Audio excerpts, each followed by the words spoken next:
Today is Monday, Parashat Tzav. This coming Shabbat is called also Shabbat HaGadol, Shabbat that precedes the holiday of Pesach, the holiday of Passover, and it's a holiday that involves a lot of preparations. Getting rid of the Chametz is one very important aspect in preparation for Pesach. Searching for Chametz and getting rid of it. Actually, Chametz is forbidden to consume during the holiday of Pesach. It's forbidden also to own Chametz during Pesach. And it's forbidden to benefit from Chametz during Pesach. Benefiting from Chametz could be if you had a store that had Chametz in it and you sold the Chametz even though you didn't consume it. If you're selling it and benefiting from the income by selling it during Pesach, that would not be allowed. You're not even allowed to give Chametz to your pets during Pesach because that would be considered benefiting from Chametz.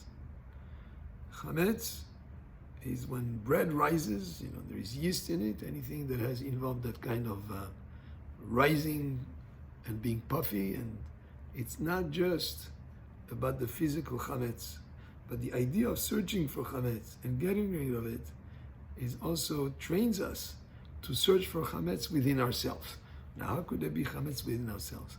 This is the idea of bad character traits, a tendency to anger.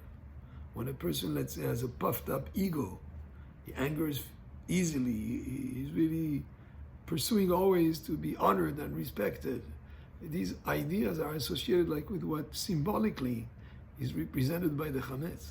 So as we get rid of the Chametz, and we search for the Chametz, we also search within ourselves for whatever we need to get rid of. And it could be also all sorts of addictions, whether it is addiction to food or cigarettes or any other addiction, or addictions to various things that a person could be addicted to. The holiday of freedom, Passover, is the holiday of freedom, Zman Cherutenu. It's also to free ourselves from all those things that make us into quote-unquote slaves.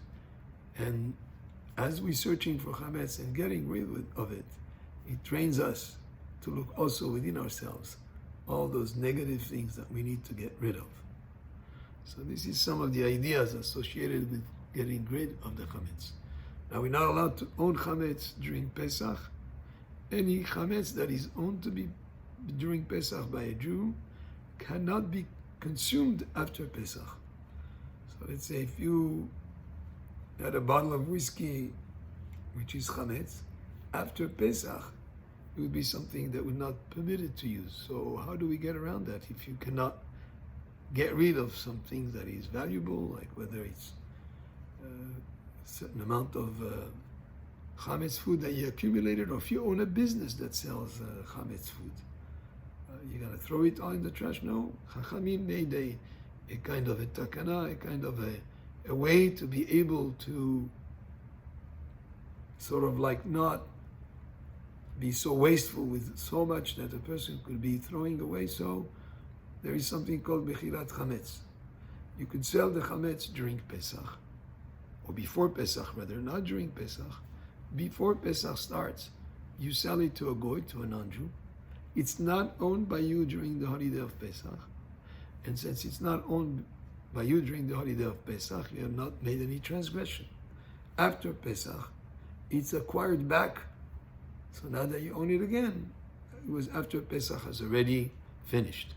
That is done typically through a Bittan, through a Jewish rabbinical court, or by the agentry of a rabbi who will do it in a formal sale that will fulfill all the requirements to be a valid sale of Chametz during Pesach, so that it should not be owned by you.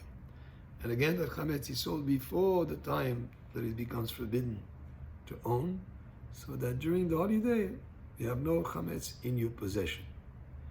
And these are some of the ideas associated with Chametz. Zman Cherutenu, the time of our freedom, and freedom not just from slavery in Egypt, but freedom from anything that we need to be free of. And the true freedom is really in the way of Torah. Because when they left Egypt, it was not just a freedom to go wander in the desert, but it was a freedom to receive the Torah on Har Sinai after counting the 49 days of the Omer. Baruch Adonai le'olam, Amen ve'amen.